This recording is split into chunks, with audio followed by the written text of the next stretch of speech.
কি খবর দাদারা, কেমন আছেন? নিশ্চয়ই ভালো আছেন। আমিও আছি, আলহামদুলিল্লাহ ভালো আছি।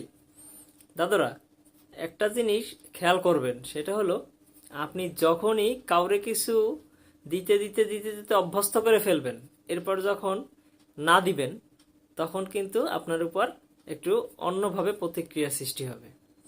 আবার খেয়াল করবেন, আপনি যখন কোনো মানুষে প্রত্যেক দিন নাস্তা করাচ্ছেন, খাওয়াইতেছেন, ঠিক আছে, এরপর কোনো একদিন যদি তাকে না খাওয়াইতে পারেন, তখন কিন্তু তার ভিতরে অন্য একটা প্রতিক্রিয়া সৃষ্টি হবে।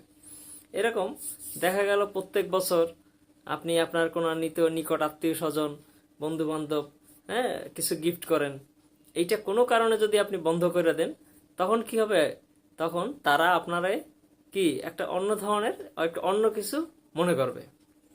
এরকম প্রত্যেকটা কেজ ক্ষেত্রে, প্রত্যেকটা কাজে, প্রত্যেকটা কর্মে এই ব্যাপারগুলা একেবারে খুব সুন্দরভাবে ফুটে তোলে আর কি, যেটা আমরা সচরাচর সবাইকে সবসময় দেখতে পাই। হ্যাঁ, এর ব্যতিক্রম আমাদের পাশের রাষ্ট্রও না, আর আমাদের এই রাষ্ট্রও না। যখন ফ্যাসিস্ট সরকার ছিল, তখন আমরা পাশের দেশকে দিতে দিতে দিতে দিতে মোটামুটি সব দিয়ে ফেলছি, ঠিক আছে, কিছুই বাকি রেখি নেই।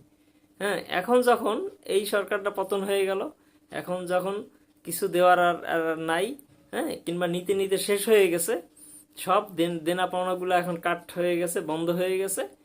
এখন কিন্তু বিভিন্ন ধরনের বিভিন্ন ইস্যু, বিভিন্ন কাজকর্মের মাধ্যমে তারা ফুটাই তুলতেছে এইটাই, যে আগে লেনদেন ছিল, দেনা পাওনা ছিল, এই জন্য তোমাদের সাথে সম্পর্ক আমার ভালো ছিল, আর এখন দেনা পাওনা নাই, লেনদেন নেই, এই জন্য সম্পর্কটা এখন কেচি আর কাগজের মতো, কেচির সামনে কাগজ পাইলে যেরকম কুট করে কাটে দেয়, ঠিক সেরকম একটা অবস্থা।